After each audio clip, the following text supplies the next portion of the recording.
Eccoci siamo anche per oggi, buon pomeriggio da parte di Franco Segreto per questo Calcio e Mercato, venerdì 4 settembre 2020.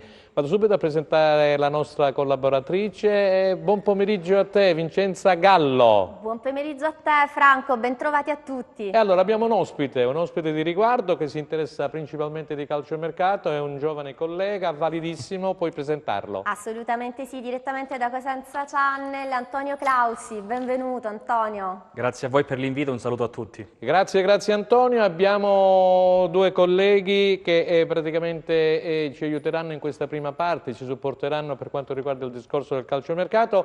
Vado subito a collegarmi con Attilio Malena. Attilio, buon pomeriggio.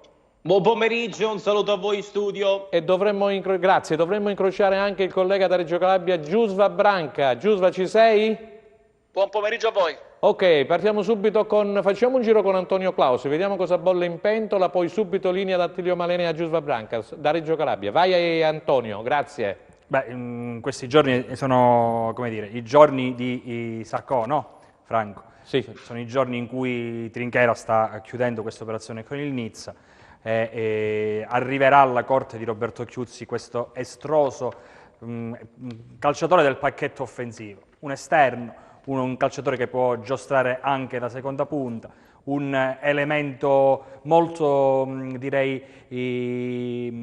eclettico, uno che può saltare l'uomo. Poi abbiamo pubblicato anche un video in cui calcia le punizioni insieme a Mario Balotelli. È un'arma in più che forse mancava al Cosenza l'anno scorso. Ecco, stiamo vedendo le immagini. Intanto, Vincenzo, vuoi ricordare per gli amici che vogliono interagire con noi su WhatsApp? Assolutamente sì, per scriverci il nostro numero è 345 921 221. Benissimo, e allora subito con Attilio Malena. Attilio, vuoi aggiungere qualcos'altro su quello che ha detto finora Antonio Clausi di questo eclettico attaccante del Nizza sul quale il Cosenza avrebbe appunto focalizzato l'attenzione?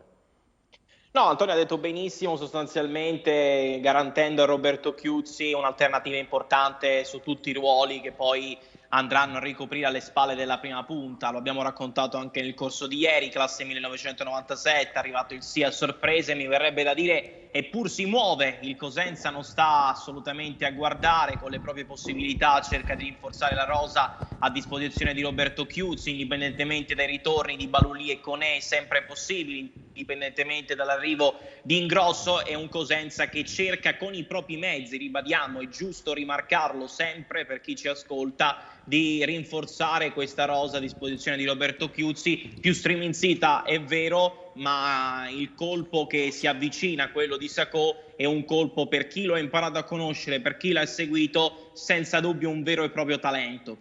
Grazie, io andrei subito da Giusva Branca perché vorrei aprire una parentesi sulla Regina, dal caso Rami ai discorsi che stanno uscendo fuori su Balotelli, anche su Falcinelli. Vediamo le ultime da Reggio Calabria col collega Giusva. Vai! Buon pomeriggio a tutti. Le ultime ore sono state caratterizzate da questa abbastanza rumorosa virata improvvisa relativa all'ipotizzato a questo punto arrivo di Rami. Sembrava tutto fatto e poi Rami non si è mai mosso dalla Francia. La Regina ci è rimasta molto male, ha reagito in maniera anche un po' stizzita, soprattutto con le dichiarazioni di Taibi.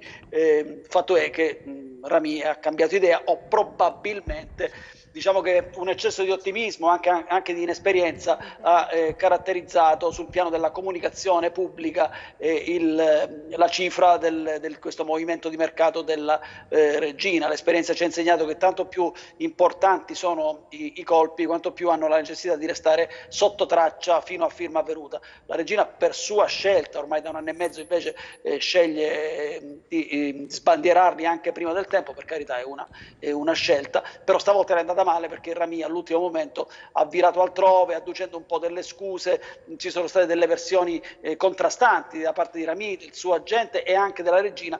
Le ultime di oggi sembra che Rami dovrebbe trovare spazio addirittura nella Serie A portoghese al Boavista, quindi Rami è un caso chiuso. Sembra invece abbastanza vicino Falcinelli, anche se ha un ingaggio molto importante, ma la proprietà della Regina ha sempre detto che quello dei soldi non rappresenta un problema. Ok, allora vediamo subito, grazie intanto a Giusva, se rimane con noi. Voleva aggiungere Antonio Sì, Gozzi qualcosa e poi abbiamo i primi WhatsApp. Vai. Sì, giusto qualche dettaglio su Sacco. Sì. Siamo riusciti a sapere la formula con la quale arriverà a Cosenza. È una formula particolare, Franco, una formula che La vogliamo spiegare? Come? Assolutamente, spiegarla? è una formula che non è stata utilizzata ancora alle nostre latitudini. Arriverà in prestito secco, quindi nulla di nuovo su questo, però il Nizza concederà al Cosenza una percentuale su una futura rivendita oltre i 2 milioni di euro. Quindi il Cosenza, valorizzando questo calciatore, permetterà al Nizza chiaramente di venderlo più avanti e una percentuale superiore ai 2 milioni di euro arriverà nelle tasche del presidente Questa Guaraci. è una notizia che abbiamo preso in questo momento, perché effettivamente insomma il Cosenza, speriamo che possa succedere quello che è Operazione successo dettagli, ad questo possiamo Okereke, dirlo. sì, quello che è successo ad Okereke, che poi magari si è messo in mossa, eccetera. Peccato lì. Poi lo Spezia l'ha venduto per 10 milioni di euro. Andiamo a vedere subito, dobbiamo sentire qualche WhatsApp. Vai, Sì, vai, Vincenza. Assolutamente sì, li giro subito questi commenti e quindi delle richieste sostanzialmente ai nostri ospiti. Ci chiedono: Convittante sempre più lontano e Casasola accasato, così pare a Salerno, quali saranno secondo voi i prossimi acquisti? Premesso ovviamente che Corsi, da quello che sappiamo, dovrebbe confermare la sua presenza anche quest'anno nelle prossime 24-48 ore. Facciamo rispondere Antonio e poi facciamo entrare anche in argomento sia Attilio Malena che Giuseppe. Allora, vai. Qui diamo una notizia, Franco. Abbiamo Prego. conservato questa notizia per perché te, ci stanno per Vincenza tempestando per e per gli amici di Teleuropa Network. Allora, innanzitutto partiamo da Casasola. Non ha ancora firmato con la Salernitana. Sì. E poi ci legheremo a un discorso su Casasola magari più avanti nella trasmissione, parlando di Baez, però un po' più avanti. La notizia invece che diamo adesso è che al Cosenza è stato proposto Abate, del Milan, ex Milan. Il procuratore Enzo Raiola, nipote del più celebre. Abate il terzino destro. Il terzino destro, Benissimo. assolutamente. Ha chiuso la sua avventura con il Milan nel 2019, è fermo un anno, ha voglia di rimettersi in moto, è stato proposto al Cosenza. Trinchera ha valutato il calciatore, ha avuto referenze ottime sulla sua tenuta fisica e sulle sue condizioni ed ha sposato quest'idea dell'entourage di Raiola, con il quale il Cosenza, non dimentichiamolo, ha creato una buona sinergia dopo la trattativa di Asensio. Benissimo. Asensio è stato valorizzato a Cosenza, è stato proposto Abate. Il Cosenza sta ragionando se sia il caso oppure no di portarlo alla corte di Roberto Chiuzzi. 292 partite di Serie A, 30 di Champions, esperienza, d'utilità, potrebbe essere lui il terzino. Attenzione però, è una idea della quale stanno discutendo Trinchera ed Enzo Raiola, quindi l'entourage di Mino Raiola, a Milano. Nella prossima settimana potrebbero esserci degli approfondimenti. Approfondimenti e delle accelerazioni. Allora, Giusva Branca, mi risulta che Corazza finalmente abbia deciso di accettare il Novara, così come Rubin. Ci sono anche altre partenze nella formazione Amaranto di Mimmo Toscano. Alessandria, scusami, Alessandria. Siamo sempre in Piemonte, scusa. Vai. Sì, certo. È notizia di oggi che Paolucci è stato dato in prestito al Monopoli, da dove è arrivato praticamente, perché hanno tutti contratti lunghi questi ragazzi, quindi la regina fa fatica a sistemarli, tranne Corazza, che secondo me invece poteva anche essere utile. Bravo. Ma la regina in Serie B molto utile. Paolucci invece è tornato al Monopoli, dove veniva però in prestito al pari di Rubin. Resta ancora qualcosa da smaltire sotto questo aspetto, e poi si aspettano dei colpi in entrata, perché come sappiamo bene una squadra, al di là dei nomi scintillanti, che secondo me non saranno solo nomi perché stanno tutti molto bene atleticamente questi campioni che sono arrivati, però al di là di questi poi serve chi fa la legna in mezzo al campo, serve equilibrio, servono ricambi. Quindi mi aspetto che una volta smaltite le ultime uscite la regina torni in maniera pesante sul mercato. Grazie, torni in maniera pesante, diceva. Allora sentiamo Attilio Malena. Attilio. Sì, assolutamente, partendo dai passaggi obbligati che il mercato della regina necessita di dover fare a tutti i costi, ovvero quello delle partenze, visto che comunque la formazione di Mimmo Toscano è stata rinforzata ampiamente tra centrocampo e difesa. Oggi le partenze rappresentano anche una necessità a bilancio, premesso che il direttore sportivo Massimo Taibi ha spiegato nelle scorse settimane che la Regina non farà nessun tipo di problema qualora un calciatore o più calciatori dovessero impuntarsi per non accettare le destinazioni che la Regina poi ha lavorato per poter offrire ai propri calciatori. De Francesco piace molto al Catania, potrebbe essere il giorno giusto, i giorni giusti eventualmente per un'accelerata, da quanto ci risulta. Blondé sta attendendo di sciogliere le riserve in direzione Catanzaro, il Catanzaro che, come spiegato ampiamente nelle scorse 72 ore, attende buone nuove anche da Manuel Sarao. Per Reginaldo si è parlato molto anche in questo caso di un interessamento del Catania, ma per il momento il Catania non sarebbe sulle tracce di Reginaldo. Ritornando alla notizia che ha dato prima Antonio su Ignazio Abate, sicuramente sarebbe un profilo molto interessante. Corsi ormai è una formalità, anche in questo caso lo stiamo raccontando, è un calciatore che ha legato indissolubilmente la sua vita professionale al Cosenza. Ignazio Abate, che era stato accostato anche alla Regina ad inizio mercato nel famoso incontro fotografato dal direttore sportivo Massimo Taibi con lo stesso Mino Raiola. Allora Ignazio Abate stava riflettendo sull'appendere gli scarpini al chiodo. Nonostante questo Ignazio Abate si è continuato ad allenare, ma starebbe valutando anche una possibilità di smettere col calcio per dedicarsi ad una eventuale carriera dirigenziale. Ma è chiaro che poi il fascino del calcio giocato, per chi realmente ha sposato una vita all'interno del mondo del calcio, ha sempre il suo richiamo. Attilio, io ti chiedo scusa se ti interrompo, perché in realtà ci stanno ponendo un'altra domanda. Vai Franco. Vincenzo, vorrebbero avere novità per quanto riguarda invece la presenza o meno di Rivière, di Balulì e di Cone. Ma Rivière che l'ha scritto? Cosa? Sì. Sono i nostri Vabbè, Rivière non se ne parla proprio, perché se... potrebbe finire in Ligue 1 oppure in Francia o in una Serie A italiana, ma c'è il Crotone che sta pressando. Comunque ne sa più di me sicuramente Attilio. Vai Attilio. No, ieri abbiamo raccontato come il Crotone abbia formulato una proposta a Rivière. Nei prossimi 2 o 3 giorni deciderà se accettare o meno la proposta che gli ha formulato il Crotone che ha accelerato ed ha individuato in Rivière una pedina funzionale e utile. Su Balulì non dovrebbero esserci particolari intoppi, mentre su Cone il Torino sta facendo qualche riflessione ulteriore prima di concederlo al Cosenza. E stamattina la Gazzetta dello Sport dedicava proprio un'ampia pagina a questi giovani appunto del Toro che Giampaolo sta testando. Se non c'è nulla da aggiungere io libererei Giusva Branca. Giusva, ci sei ancora? Come no. Benissimo, se vuoi aggiungere qualche altra cosa, qualche novità dell'ultima ora, altrimenti ti liberiamo subito. Grazie. No, nulla di che. Ascoltavo con molta curiosità quanto accade invece sul fronte Cosenza e anche Catanzaro. No, niente, ascoltavo. Per quanto riguarda le novità, niente di ulteriormente da definire. La sensazione per quello che riguarda la Regina è che la squadra nella testa di Mimmo Toscano, che in realtà è bene chiarirlo, è il punto di riferimento principale, perché la squadra, come voi ben sapete, a Cosenza le squadre le vuole a sua immagine e somiglianza. Come no? Nella testa di Mimmo Toscano ancora la squadra sia molto lontana dall'essere completata.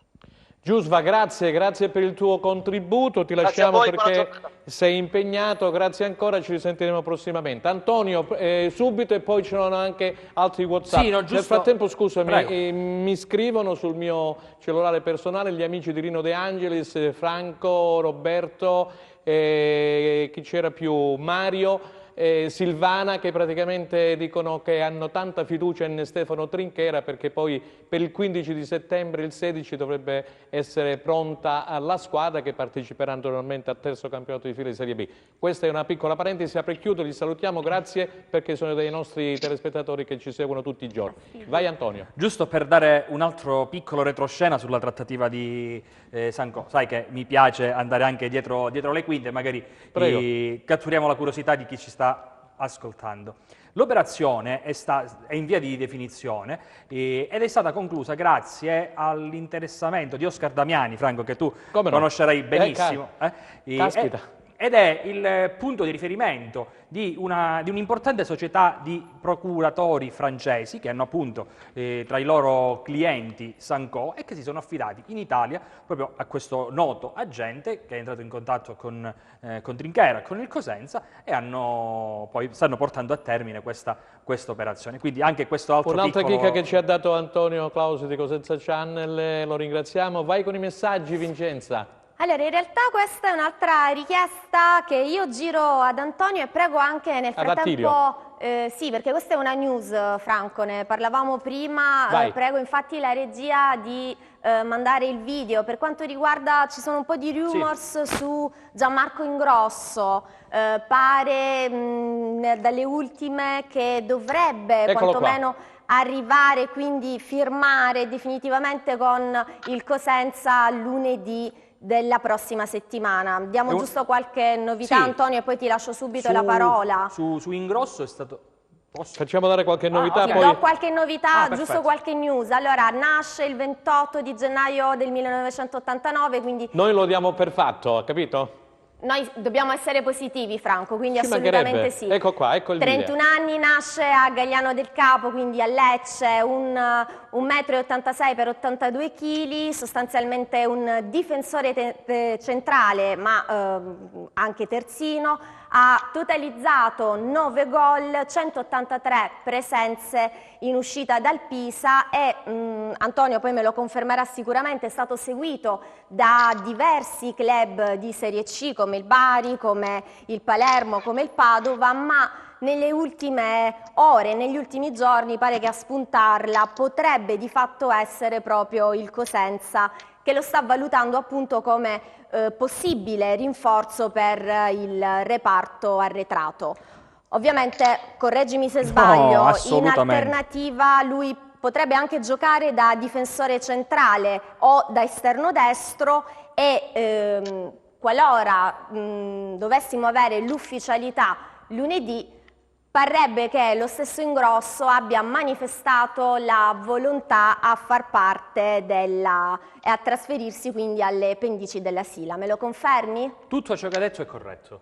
Wow, ho vinto Tutto ciò allora. che hai detto è corretto e possiamo aggiungere un altro particolare. La trattativa è praticamente definita, chiusa tra il Cosenza e l'entourage del calciatore. Il Pisa aspetta di essere messo, tra virgolette, a conoscenza di questa intesa per ratificare poi l'operazione con il presidente Guarascio, con Trinchera, quindi con il Cosenza Calcio. Perché il Cosenza ancora non ha affondato il colpo su Ingrosso? È facile, Franco, vale a dire si sta probabilmente aspettando che qualcosa si sblocchi e quindi in quel caso Ingrosso potrebbe essere messo in ghiaccio per qualche altra settimana. Ricordiamo l'anno scorso, ad esempio, È il gioco del mercato. insomma. esattamente, ricordiamo la situazione di Leandro Greco. Sì. Subito dopo Ferragosto il Cosenza aveva chiuso con il calciatore. Poi ci fu il periodo in cui doveva arrivare forse Di Tacchio, si provava a fare arrivare Di Tacchio a Cosenza, il Greco fu tenuto lì in stand-by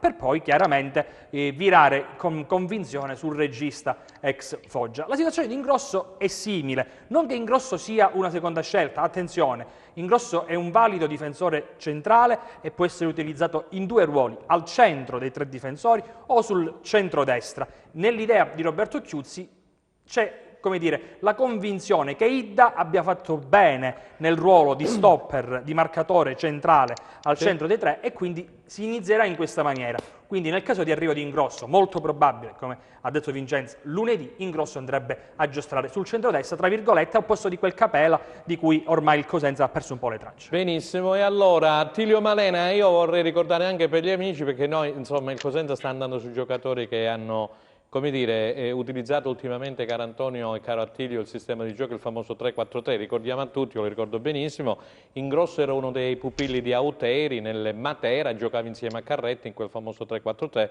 quel Matera insomma che fece parlare molto bene di quella squadra, di quella società a livello nazionale.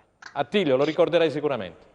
Sì, ma il 3-4-3 è un po' il marchio di fabbrica del Cosenza targato Roberto Chiuzzi, che tanto bene ha fatto nella seconda fase post-lockdown, quindi penso sia inevitabile ripartire da un modulo che comunque ha regalato tantissime soddisfazioni e per cui i calciatori sul quale stai trattando andrebbero comunque a giostrare nella miglior maniera possibile. Su Ingrosso potremmo aggiungere tranquillamente come un dettaglio e non da poco sarebbe la formula. Il Pisa sta tornando a riabbracciare lo stesso Warnier, per cui non avrebbe l'esigenza poi di trattenere in organico Ingrosso, premesso che il Pisa comunque voglia costruire una squadra sempre più competitiva. Possiamo aggiungere anche un ulteriore retroscena sulla Salernitana. La Salernitana era ad un passo da Damonte, dal Genoa. Damonte però è stato sempre più spinto verso il Vicenza, per cui la trattativa si è quasi esclusivamente bloccata, e nelle ultime ore sono arrivati segnali all'entourage di Baez per la Salernitana che sarebbe tornata nuovamente sulle tracce dell'ex Fiorentina. Dall'altro canto però il Cosenza non vorrebbe privarsi di Baez, semplicemente perché ha dimostrato assolutamente di essere l'uomo in più su quella fascia per Roberto Chiuzzi. Sentiamo l'ultimo invece da Salerno che ci racconta Antonio. Ecco, questo ping pong mi piace moltissimo, poi avremo anche Massimo Cerri che vorrà discutere sia con me, con Antonio che anche con Attilio Malena da Catanzaro, che bolle qualcosina anche tra Catanzaro e Cosenza. Vai, Allora, Antonio. su Baez, la posizione del Cosenza è quella che ha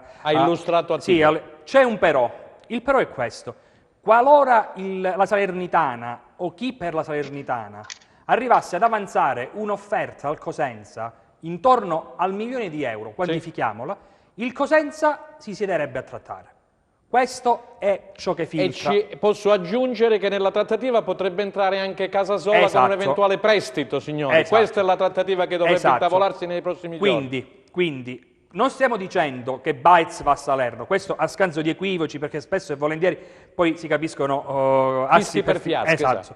Il Cosenza, ribadiamo, il Cosenza, qualora la Salernitana o chi per la Salernitana, leggasi Lazio, avanzasse un'offerta di circa €1.000.000, che possono essere €800, magari con il prestito di Casasola, come dici tu, il Cosenza ascolterebbe con interesse quello che hanno da dire. Perché? Perché il mercato del Cosenza in quel caso cambierebbe radicalmente. Normale. Avrebbe risorse economiche che adesso Trinchera non ha e si potrebbe operare a un livello superiore di quello in cui al momento si trova Presidente, costretto il DS permettendo, insomma, dai, perché poi la deve valutare sempre alla fine il Presidente Guarascio, per carità di Dio. Franco, allora, io batto il ferro perché vai, caldo, ma infatti ti stavo caldo. dando subito la linea. Vai Vincenza. Allora, sia chiedo scusa per Malena che per Clausi. Chiedono i nostri telespettatori se ci sono delle novità per quanto riguarda il transalpino Yaya Sanogo e per l'attaccante Murano. Io non mi risultano questi nomi. Yaya, com'è il cognome? Sanogo. Non mi risultano questi nomi. Nemmeno a me. Guarda, me lo stanno chiedendo. Murano sì, il Murano se ne è sentito parlare, sembra che abbia dei problemi fisici, eccetera. Sì, Sanogo sicuramente era, mi ricordo, essere una promessa del calcio francese, ex Auxerre, se non sbaglio. Aspetta, c'è la pubblicità, mi dicono dalla torniamo regia, tra poco. Antonio, torniamo tra un po'. Perfetto.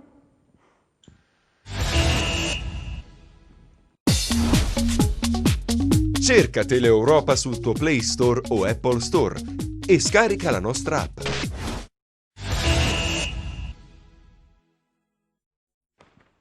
Allora ritorniamo in diretta, calcio e mercato per questo venerdì 4 settembre 2020. Stava parlando Antonio, c'erano delle domande mi pare via WhatsApp, no? Assolutamente sì, per Antonio le ripetiamo, se c'era qualcosa sostanzialmente di concreto per questo centravanti transalpino Yaya Sanogo, è anche difficile un pochino... Non ho notizie al riguardo, quindi direi eresie in un senso o nell'altro. Ok, quindi non abbiamo scoop, insomma. Non ho io notizie, poi magari... Non ho notizie, Antonio, per le sue fonti, sto controllando Sì. pure io, però andrei subito da Attilio Malena, vediamo se Attilio ha qualche notizia. L'altra era, scusa... L'attaccante Murano. Ah, Murano, sì, quello del Potenza. Vai Attilio, chissà ci puoi venire... È svincolato, quello possiamo dirlo, è un classe 93, Antonio ricordava bene, un ex Auxerre se non vado errato, legato alla stessa agenzia, al stesso filone che sta portando Sakho, per cui non escludiamo che poi il discorso possa comprendere eventualmente una proposta fatta per Sanogo, potrebbe essere anche un'alternativa interessante ai nomi che il Cosenza sta trattando sul mercato per il momento, anche perché il Cosenza...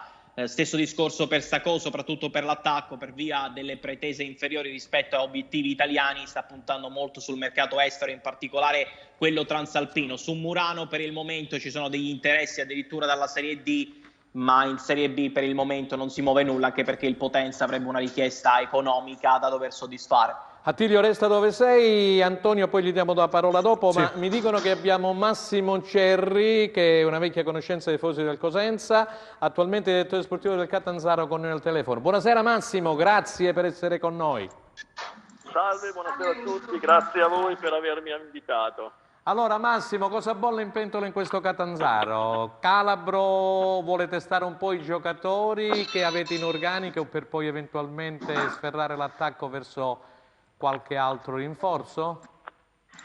Sì, il mister sta facendo una valutazione sul gruppo che abbiamo, nel frattempo abbiamo visto dei giovani interessanti che stanno crescendo nel settore giovanile del Catanzaro, lì abbiamo portato in ritiro dei 2002-2003 della Beretti e poi stiamo valutando i nostri calciatori in rosa, secondo me abbiamo un buon organico, magari in qualche settore dobbiamo intervenire e invece ad esempio in qualche altro tipo a centrocampo abbiamo già una rosa abbastanza completa. Senti un po' Massimo, si parla, i rumors dicono che ci potrebbe essere qualche collaborazione con Cosenza Calcio. Cosa ci dici a questo proposito? Collaborazione? A livello guarda, tecnico parlo io, qualche guarda, scambio?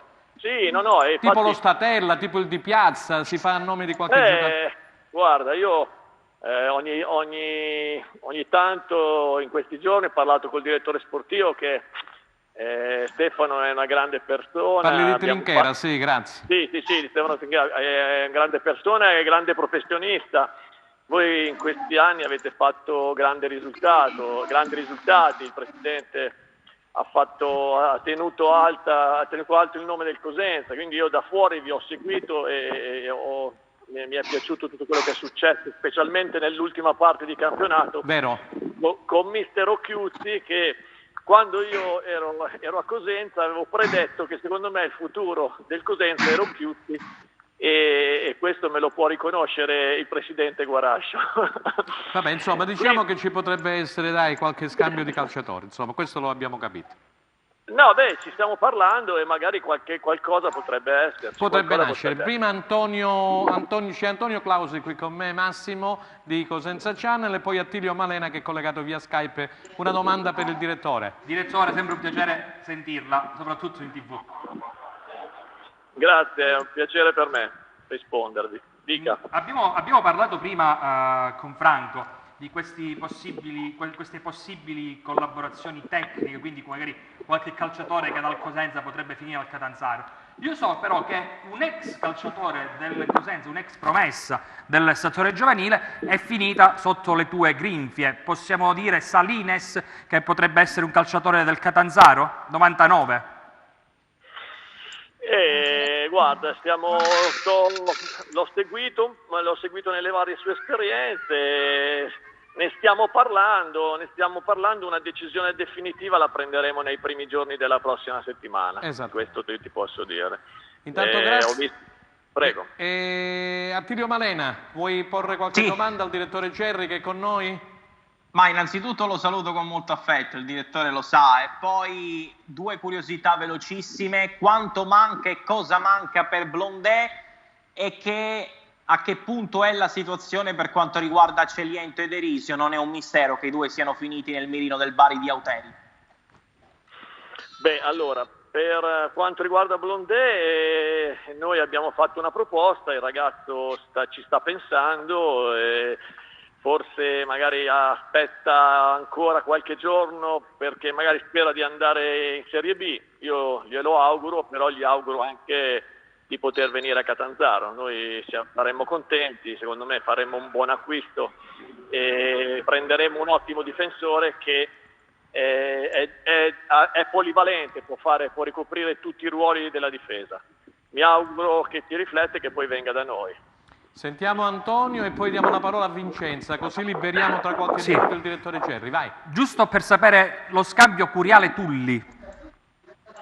È una cosa a cui abbiamo pensato e la prossima settimana potrebbe essere decisiva. Grazie mille. Allora, c'è qualche cosa, Vincenza, per il direttore Cerri? Se no lo salutiamo. Lo possiamo salutare affettuosamente, grazie. Grazie direttore, in bocca al lupo, grazie. Grazie a voi, ricambio l'in bocca al lupo a voi e a tutti gli sportivi di Cosenza. Grazie. E allora, insomma, abbiamo capito tante cose. Antonio, c'è questo poi collaborazione col Catanzaro, io Cioè, parlavo di Statella, di Piazza, sì, si fanno tanti nomi, sì. io non li voglio fare perché potremmo anche bruciarli. Tu hai fatto il nome di Salini. Sì, sapevo, questo calciatore l'anno scorso ha fatto molto bene a Foggia che giocava il campionato di Lega Pro per le note vicende. Sì, era in Serie D, sì. E il Cosenza non gli ha fatto il contratto sostanzialmente, quindi è libero, ha avuto diverse attenzioni da parte di diversi club di Serie C, tra questi proprio il Catanzaro, e pare proprio che andrà a giocare allo stadio Ceravolo, un difensore che può fare anche il quinto di centrocampo, diciamo leader della situazione, però più esterno. Sentiamo Vincenzo, allora vai con i WhatsApp, i messaggi che arrivano da noi. I nostri telespettatori vorrebbero sapere se ci sono novità per quanto riguarda Fornasier e nome caldo Palmiero. Fornasiere e Palmiero, prima Antonio e poi Malena. Fornasiere è stato offerto al Cosenza. Però al momento Trinchera va su ingrosso, abbiamo detto prima, lo tiene in stand-by. Palmiero è uno di quei calciatori su cui Trinchera ha una corsia preferenziale. Il discorso dov'è? Palmiero arrivò a Cosenza gratuitamente e con ingaggi contenuti 2 anni. Non giriamoci intorno, la scelta effettuata, anzi data a Palmiero, quindi già preconfezionata, di andare a Pescara, è stata una scelta errata, caro Franco. Adesso pensare di far ritornare Palmiero a Cosenza con un ingaggio che magari era pari o sarà pari a quello di Pescara, tanto quanto.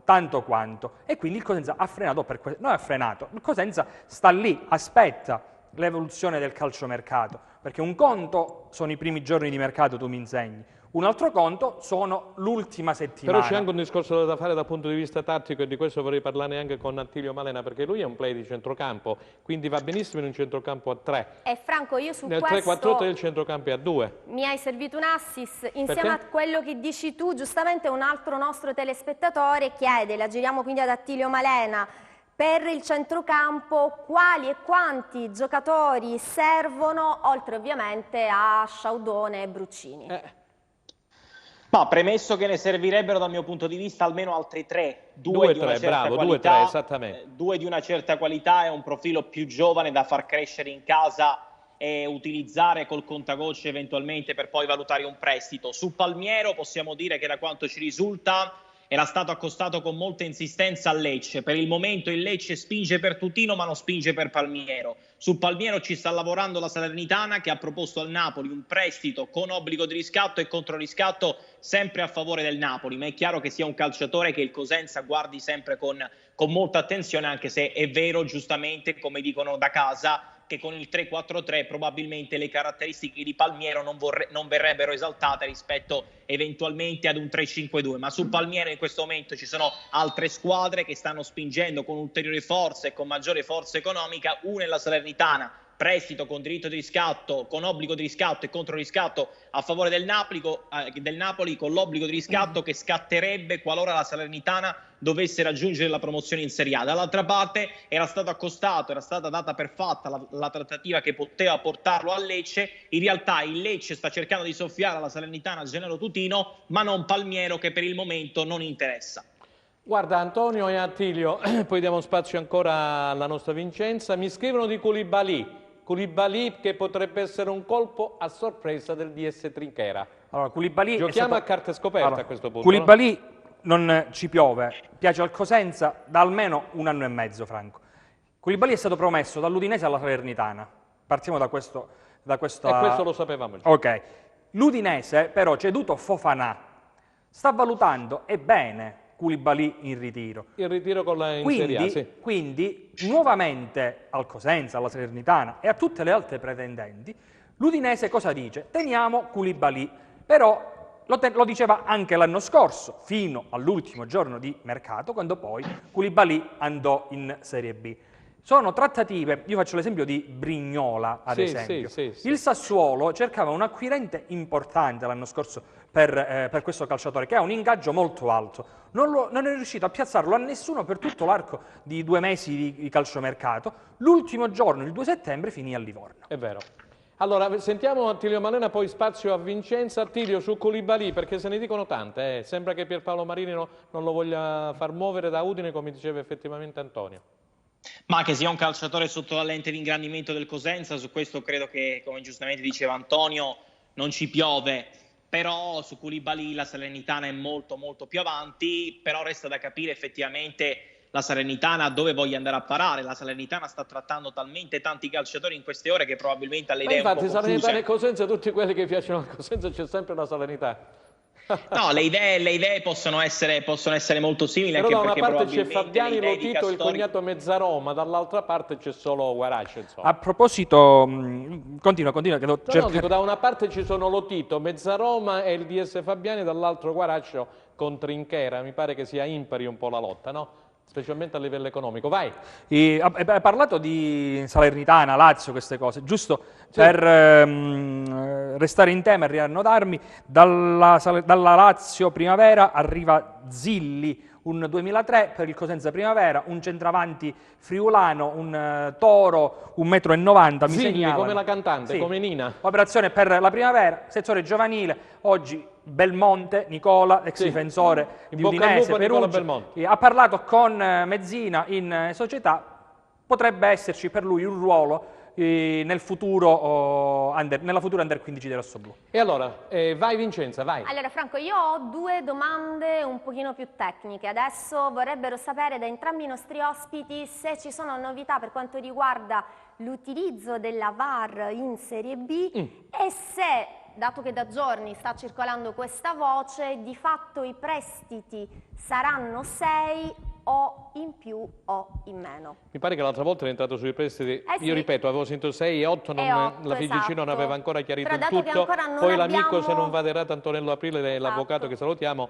parlava di 8. Sentiamo 8. Antonio e Attilio Malena quali sono le ultime, perché con questo lockdown prima, con i 2 mesi, i contratti che hanno poi chi ha prorogato per altri 2, fino al 31 agosto, chi è andato via tipo il canotè della situazione che non ha accettato, non è che ci sia, le idee non sono state molto molto chiare da parte dei vertici. Sentiamo Sui Antonio. prestiti ancora non c'è chiarezza. E infatti. Invece sulla VAR io mi aspetto per esempio che giorno 9, se non sbaglio, Il 9 è alla Piazza dei Miracoli a Pisa, la potremo seguire poi su DAZN o su Rai Sport nel pomeriggio, mi pare intorno alle 18-18:30. mi aspetto che quel giorno i vertici della Serie B facciano diano un aggiornamento sull'utilizzo del VAR, anche se io credo che anche per quest'anno il VAR verrà utilizzato offline, sicuramente per il giorno di andata, Franco, temo anche per quello di ritorno. Però, come abbiamo detto nella trasmissione di quando è stata martedì scorso, c'è stata l'unificazione tra CAN di Serie A e CAN Serie B. Un passo avanti è stato fatto. Questa è una notizia molto importante, anche perché arbitri internazionali e segnalinee internazionali potranno venire ad arbitrare a Cosenza se saremo assistiti dalla fortuna e magari bravi a conquistarci dei big match, potremmo avere magari Orsato a dirigere un Cosenza Regina, caro Sì, Franco. bravo. Attilio Malena, allora le 2 domande che hanno posto a noi e che ha letto poco fa la nostra Vincenza, te le giriamo. VAR Sono 2 ambiti talmente ampi che non tocca a noi, ahimè, fare chiarezza. E prestiti, Sono 2 discorsi, partendo dalla VAR, in Serie B se ne parla, è stata sperimentata, ma non ci sono le condizioni anche a livello di impianti per la totalità degli impianti in Serie B di poterla applicare quantomeno per l'immediato. Sui prestiti si sta ragionando, anche perché sono in fase di discussione diversi aspetti sul futuro del calciomercato, indipendentemente da dove chiuderà a livello di location, indipendentemente da quale sarà il regolamento per la prossima stagione, ma urge fare chiarezza anche perché siamo in pieno mercato, quindi le società logicamente devono anche sapersi regolare dove poter andare a parare. Vincenzo, c'è qualcos'altro? Se no c'è Antonio che voleva aggiungere. Sempre una curiosità su Sancò. Il Cosenza non potrà sfruttare il decreto crescita per questo calciatore perché chiaramente 1 non sarà di proprietà, 2 perché non firmerà un contratto minimo biennale. Quindi gli sgravi fiscali per i calciatori che arrivano dall'estero... Sei stato chiarissimo. Significa avere almeno un biennale, giusto? E deve essere un calciatore di proprietà. Benissimo. Vai Vincenza. I nostri telespettatori vorrebbero sapere che cosa pensano i nostri ospiti dell'Under 17 che abbiamo. dell'Under 17 che abbiamo. Non l'ho seguita come avrei dovuto, chiedo venia. E allora io vi giro un'ulteriore domanda perché tanto riguarda sono il settore, un po' il settore giovanile, esatto, dove c'è bravissimo questo Franco. rimpasto, si parla anche poco fa ne ha parlato Antonio, Belmonte. di Nicola Belmonte, si parla, ho Esatto. saputo anche di mister Antonello Altamura, si parla di un rimpasto che dovrebbe venire a galla poi da un momento all'altro, perché insomma, sai. E proprio sul settore giovanile, Franco, mi chiedono e ci chiedono se di fatto finalmente si potrebbe smuovere qualcosa anche per il Cosenza, no? Abbiamo parlato sostanzialmente Guarda, di Mezzina, un solo vabbè, nome, rispondi no? Antonio, io ti posso dire che Mezzina ha rinnovato il contratto per un altro anno, mi auguro che qualcosina in più si possa fare, perché insomma il Cosenza poi tranne Sueva Esatto. non mi pare che abbia portato altri giocatori in prima squadra, siamo un po' dietro. Presidente Guarasci, cerchiamo di mettere mano anche al settore giovanile, che è la cosa più importante, una foresteria, dei campi di calcio, quello che ha fatto lei Ed è con il proprio Cosenza questa per la la prima richiesta squadra dei va bene, tifosi. però il settore giovanile è la linfa veramente vitale per una squadra professionistica. Antonio. Parlavi di Guarascio, spingevi un po' Guarascio a diventare ancora più operativo. In settimana, sicuramente l'avrete detto, ha trovato l'intesa ancora non ratificata per 3 anni sia con Pincente che con Fischetti, quindi lo staff di Occhiuzzi continuerà per altre 3 stagioni con E poi c'è Ivan Marullo. Moschella che ha lasciato il Crotone, appunto al suo posto Galluzzo, dovrebbe essere il vice di Occhiuzzi, Esattamente. mentre Tortelli dovrebbe rimanere poi nello staff tecnico, giusto? Triennale anche per Moschella, con questo si No, parla. su Moschella non ho Stiamo info. aspettando comunque il comunicato ufficiale da un momento all'altro. Abbiamo qualcos'altro prima di andare in pubblicità? No, penso che possiamo dare la E pubblicità. allora diamo subito, no, diamo ancora ci vuole qualche minutino, diamo spazio ad Attilio Malena, vediamo se vuole aggiungere lui qualcosa sul settore giovanile, potremmo aprire una trasmissione intera, caro Attilio. Sì, potremmo fare i discorsi che abbiamo già fatto, saremmo ripetitivi, ma nel calcio post-Covid avere un settore giovanile di un certo livello non può far altro che avvantaggiare poi chi punta sul settore giovanile, anche perché le plusvalenze vere, le plusvalenze quelle pulite arrivano dal settore giovanile, per cui puntare anche sull'istituire un'idea di società che guarda al futuro o che inculca ai propri giovani l'idea di cosa realmente vuol dire investire e indossare la maglia del Cosenza sarebbe propedeutico ad una crescita step by step che il Cosenza sta cercando di fare nelle ultime stagioni. Ma ripeto, il settore giovanile diventa una condizione sine qua non per proiettarsi al futuro con un certo ottimismo. Senza una programmazione attenta alle spalle per il settore giovanile che riguardi l'Under 15, che riguardi la primavera, per poi pian piano, a poco portarli in prima squadra, può garantire realmente delle plusvalenze che vadano a ulteriormente avvantaggiare in questo caso le casse e i conti del Cosenza Calcio. Senti Attilio, non chiudere il collegamento perché poi ci collegheremo con Crotone, quindi vorrei che ti interfacciassi pure tu. Altri 10 minuti, se ci regali questi altri 10 minuti dopo le ore 16, ci farai cosa gradita. Antonio, volevi aggiungere qualcos'altro? Avevamo detto ad inizio trasmissione di Casasola, anche perché mi sta dando qualche messaggio di qualche amico per spiegare un attimo la situazione. Prego. Casasola non è stato annunciato dalla Salernitana. E come hai detto tu poc'anzi, non ha ancora firmato. Esattamente, ha semplicemente ricevuto da parte della Lazio il nulla osta di allenarsi nel ritiro agli ordini di Castori. Vabbè. Castori sta premendo, e molto, per avere Cupis, che è il suo preferito. Chiedendo a dei colleghi che seguono quotidianamente la Salernitana, come magari noi facciamo con il Cosenza, ci hanno segnalato, almeno nei primi giorni di ritiro, un Casasola un po', come dire, non spaesato, però un Casasola che forse era lì a Salerno non totalmente convinto al 100%. Su questa situazione Trinchera resta molto vigile, nonostante chiaramente stia battendo delle altre piste come quella che abbiamo detto poc'anzi, la ribadiamo, di Ignazio Abate. Sei stato chiarissimo Antonio, non dobbiamo aggiungere null'altro. Nel frattempo, prima di andare in pubblicità, c'è qualche altra domanda? Ma guarda, in realtà sì, sulla Vibonese vorrebbero sapere... Emmausso, scommetto. Esatto, Che ci sono vedi? 3-4 società di Serie B che questo ragazzo Esatto. è molto interessante. Allora, Emmausso... Anche il Cosenza è su Emmausso. Emmausso è un calciatore che era, come dire, sotto osservazione da parte del Cosenza e tramite il suo procuratore Iovino c'è stata anche una chiacchierata con Stefano Trinchera, però il Cosenza, pur apprezzando le qualità di questo ragazzo, ha spiegato alla gente che preferiva indirizzarsi su altri profili. Sentiamo se il profilo di questo Emmaus da parte di Attilio Malena. No, c'è la pubblicità. Vai, diamo spazio alla pubblicità, cara Vincenzo. Okay? Assolutamente sì, pubblicità, rimanete con noi. Ok, grazie.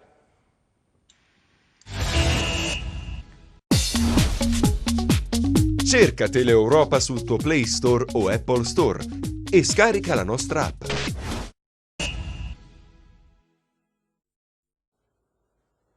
Terza ed ultima parte di Calcio e Mercato, siamo nel fine settimana, venerdì 4 settembre. È arrivata una notizia in questo momento dal sito del nostro amico carissimo Alfredo Pedollà, tramite Pier Giorgio Giorno, sì che salutiamo. Pier Giorgio, sarai con noi martedì, non dimenticare. Salutiamo Pier Giorgio Giorno. Allora abbiamo l'ufficialità, caro Franco, abbiamo l'ufficialità per quanto riguarda il via libera. Il Nizza ha dato il via libera per Sacco.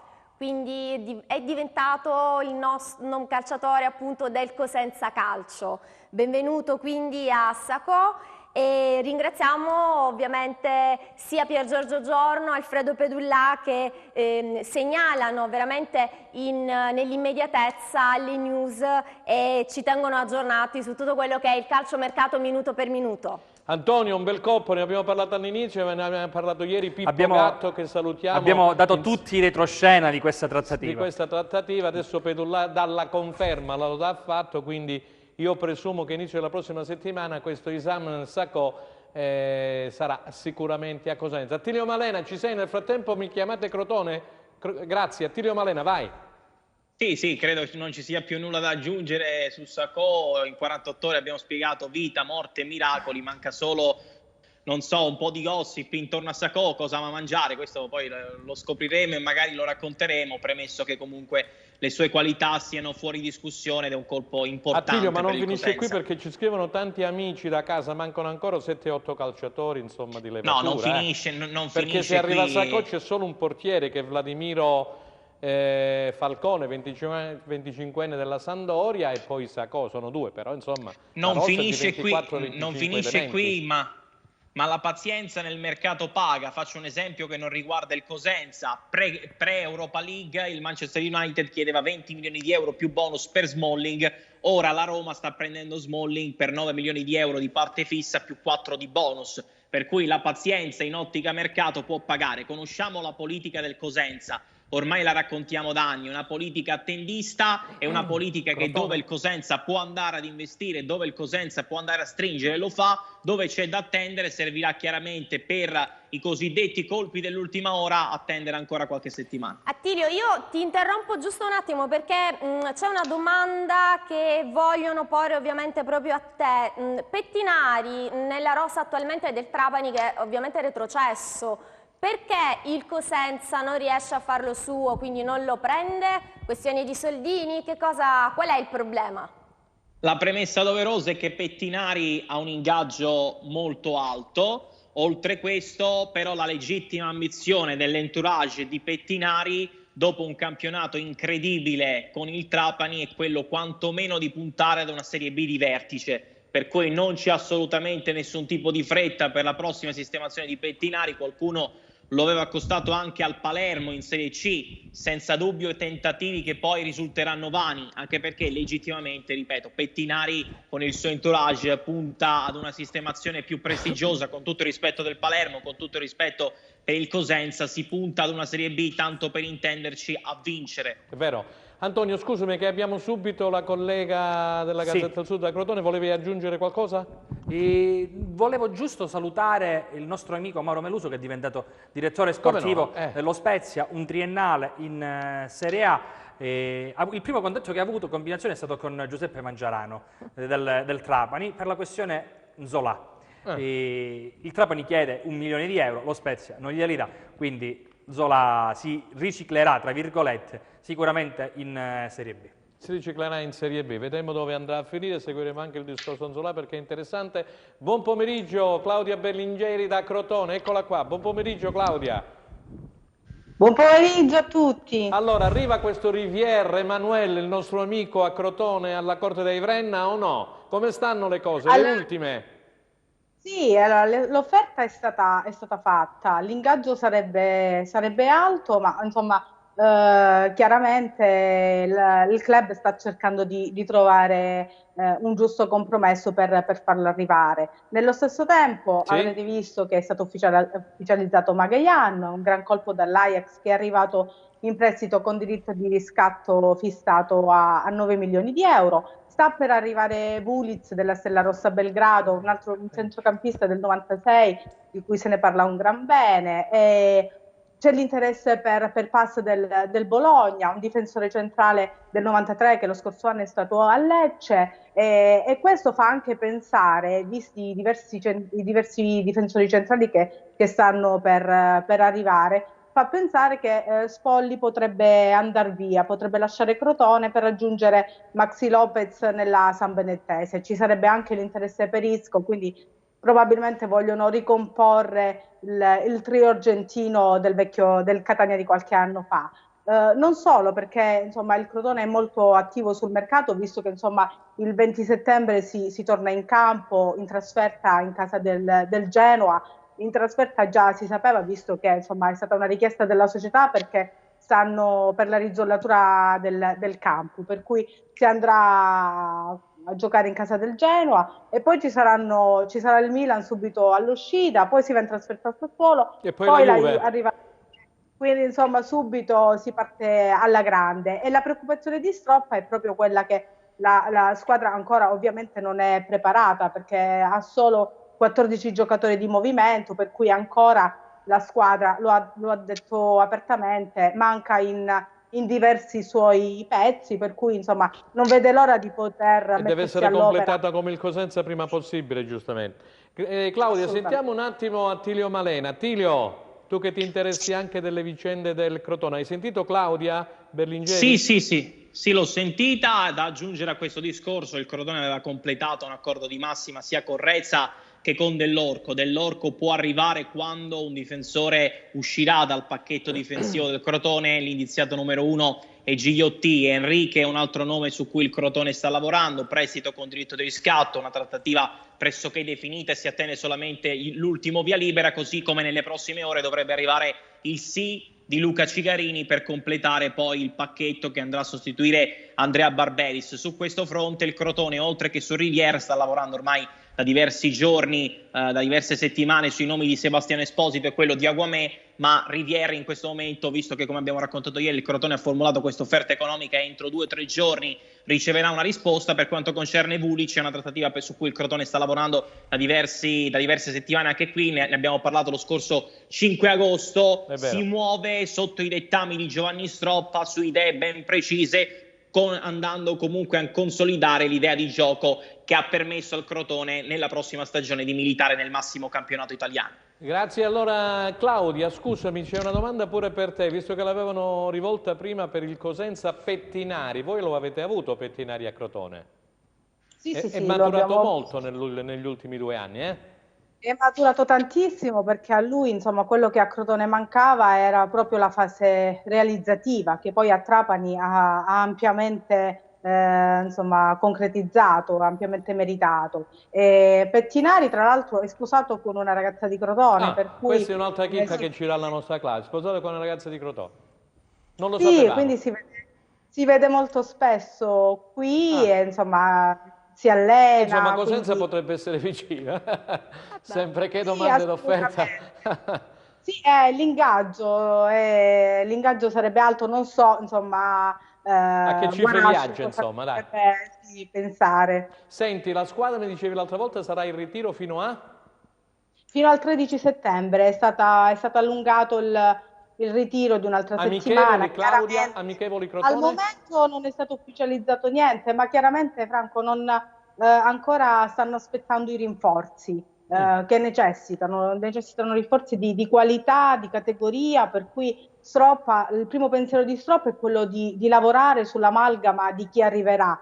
Ha puntato proprio sul mantenere l'ossatura proprio in vista di questo pensiero, il fatto che magari chi arriva può essere avvantaggiato e supportato da chi già conosce i meccanismi di gioco e di allenamento di Stroppa, per cui insomma il primo pensiero in queste 2 settimane la squadra quantomeno dovrà arrivare a un buon 80-90%, poi magari purtroppo col mercato che durerà fino al 5 ottobre rimane sempre un po' il dubbio sia in entrata che in uscita. E quindi insomma questa è la situazione, insomma. La situazione, si aspettano rinforzi un po' tutte le squadre, dopo il lockdown aspettano tutti i rinforzi. Claudia, grazie, grazie, puntuale e precisa come sempre. Noi ti disturberemo martedì prossimo, vedremo se ci saranno state nel frattempo delle situazioni in entrata e anche in uscita da Crotone, e ti auguro una buona serata. Grazie per essere stata con noi, grazie per la disponibilità. Buona serata. Allora, abbiamo subito Attilio, adesso siamo in chiusura o quasi, vediamo cosa bolle in pentola per i nostri telespettatori, vai. Vorrebbero essere... Attilio, non so se hai novità tu, ma insomma ne discutiamo ovviamente tra di noi, se ci sono news per quanto riguarda il terreno di gioco. Come arriveremo all'inizio di campionato, se stiamo procedendo con i lavori, ma perché tu parli pare del gioco del Marulla? Esattamente sì, perché pare che nelle parti, diciamo... esatto, pare che dall'altro si vedano insomma bozzi strani e quant'altro. Non si sa se poi il Cosenza partirà con la prima in casa o no, però io penso che poi tutto sommato insomma il tempo ancora ci sia. Adesso no, le temperature cominciano ad abbassarsi di sera e di mattina, che sono poi diciamo gli orari in cui viene annaffiata l'erba, insomma. Attilio, vuoi aggiungere qualcosa sul terreno di gioco? Le ultime immagini circolate traggono in inganno, come dicevi tu Franco, e credo anche abbastanza giustamente. Credo non sia il nostro campo pertinente per poterci esprimere, c'è ancora il tempo, sì. Allora, vediamo altre domande da parte dei nostri telespettatori, perché a me mi scrivono parlando sempre che Trinchera si sta muovendo bene, però deve accelerare, perché in effetti siamo già al 4, poi 5 e 6 non si fa nulla, come sappiamo Antonio a Milano, giorno 7 poi cominciamo ad entrare veramente nel vivo del calciomercato, perché poi naturalmente il 26, come tutti sappiamo e come sanno i nostri telespettatori, partirà il campionato di Serie B. Ci sono ancora... Guarda domande? Franco, in realtà si insiste tanto sul nome di Abate. Quindi magari non so se abbiamo... Sì, abbiamo detto tutto, il Cosenza... Ma vuoi ripetere? Perché sì, probabilmente c'è gente che si è messa all'ascolto solo in questo momento, e poi faremo anche dire qualcosina su Abate al nostro Attilio Malè. Vai. Cosenza il Trinchera ha avuto dei contatti con Enzo Raiola, che è il cugino di Mino Raiola, e siccome i rapporti tra il Cosenza e l'entourage Raiola dopo la valorizzazione di Asensio sono molto buoni, è saltato fuori questo discorso per Ignazio Abate. Il Cosenza si è detto interessato, ha fatto sapere la cosa al suo procuratore, e Abate è a conoscenza chiaramente di questo forte interesse del Cosenza Calcio. Da qui a dire che Abate verrà a Cosenza, diciamo che è un'idea, insomma, dai. È più che un'idea, Franco, però al momento rimaniamo nel campo delle valutazioni. Attilio, che mi dici di Abate? È un anno che è fermo, dopo aver giocato 243 partite negli ultimi anni al Milan. Sì, è un anno che è fermo anche a sorpresa, visto che si era parlato di Monza, si era parlato di Brescia, si era parlato di Cagliari, tante squadre sono state accostate intorno al nome di Ignazio Abate, ma praticamente non c'è nulla da aggiungere, se non che Abate da fonti certe stava comunque valutando fino a un mese e mezzo fa la voglia di campo, qualora ci fossero delle offerte congrue che fino a quel momento non erano arrivate, dall'altra parte anche la voglia di appendere gli scarpini al chiodo, probabilmente anche per la mancanza di offerte. Senti Attilio, che notizie abbiamo di questo Vladimiro Falcone? Mi chiedono alcuni amici, questo portiere che è stato nella Lucchese, ha fatto bene, ha giocato 2 partite nella Sampdoria nello scorso campionato, che appunto si è concluso un mesetto fa circa in Serie A, ha giocato le ultime 2 gare con la maglia appunto dei blu cerchiati. Vladimiro Falcone. Si presenta da solo, ha caratteristiche diverse però da Perina tecnicamente parlando, però rispetto probabilmente allo stesso Perina raccontano di un Falcone con grande personalità, un portiere in grado di prendere il reparto e trascinarlo tranquillamente con il suo grande carisma, per cui senza dubbio può essere un buon acquisto.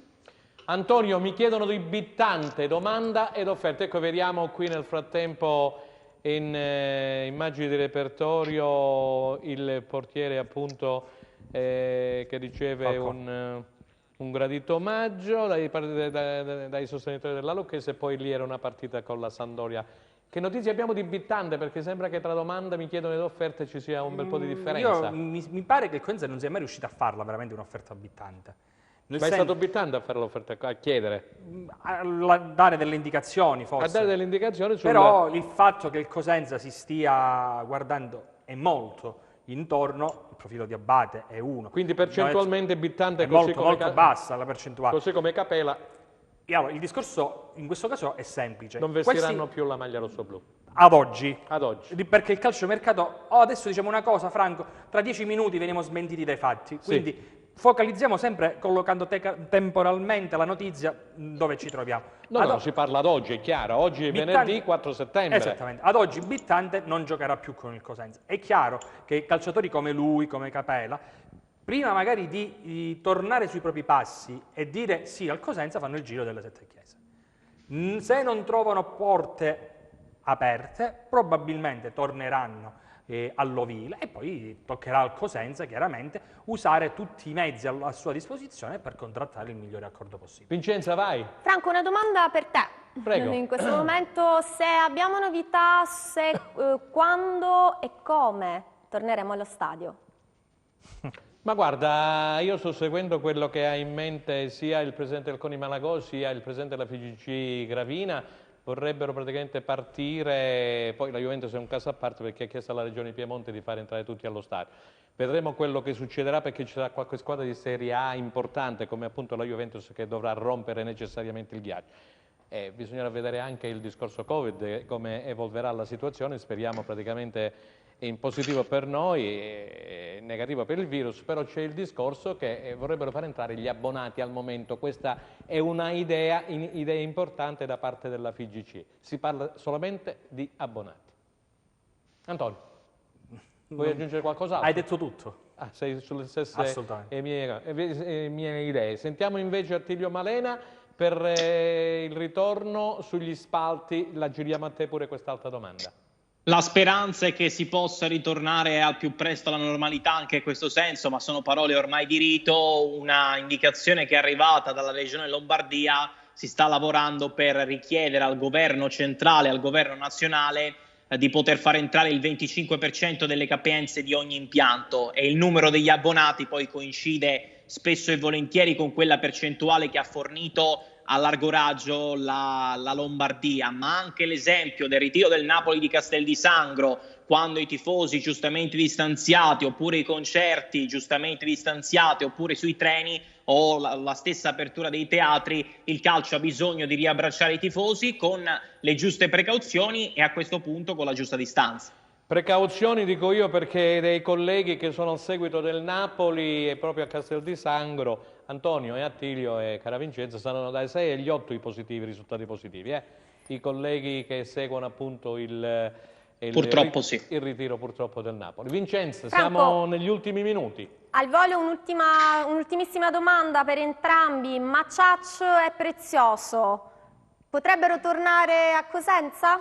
Io so che sono tornati al Napoli. Sì, Maciaccio no, Prezioso ni, tendente al no. Sul Prezioso c'è anche il Catanzaro, molto molto interessato. E se mi permetti, Franco, prima... Sentiamo Attilio. Assolutamente sì, poi ricordami Antonio, io ti voglio fare una domanda. Okay. Attilio, Maciaccio e Prezioso. Maciac è richiesto dal Pescara, Prezioso ha 2 o 3 richieste anche dall'Alessandria, però per il momento il Napoli non ha preso una decisione definitiva. Attilio, mi chiedono di qualcosina sulla Vibonese, cosa ci puoi dire della formazione del presidente appunto Caffo? Allora, Bubac si avvicina al Catanzaro, la Vibonese non gli ha rinnovato il contratto, la Vibonese cerca un difensore e un attaccante per il momento, ma non sta stringendo per operazioni così ben avviate dopo aver riaccolto Palma, dopo aver ufficializzato Bacchini per la difesa. Ok, allora possiamo anche congedare il nostro Attilio Malena. Grazie Attilio per la Grazie a voi, per un saluto a tutti. Grazie, buon fine settimana. Torniamo in studio, dicevo siamo ai minuti finali e Vincenza, ecco Antonio Clausi, tutto per te, vai. Antonio, guarda, questa è una domanda personale che tengo a farti perché parliamo di Serie B, ma cerchiamo anche di dare uno sguardo e l'importanza che merita anche il campionato dilettantistico e quindi ti voglio chiedere se c'è qualche novità, e sicuro ci sarà, per quanto riguarda il campionato che si appresta a fare la Morrone. Le solite rinnovate ambizioni di portare avanti questo discorso del settore giovanile che è la linfa della squadra granata, giocherà in eccellenza, chiaramente curerà nel dettaglio, come è avvenuto negli altri anni, tutte le formazioni dilettantistiche a partire dalla juniores fino ai primi calci. C'è da sottolineare che diversi elementi che l'anno scorso militavano in juniores sono stati passati in prima squadra, questo a testimonianza di quello che è la finalità ultima da parte della società, quella di creare da sé i calciatori della prima squadra. Antonio, mi fai un'altra domanda? Sì. Sul discorso Roccella-Corigliano si è ribaltata la situazione, siamo in chiusura.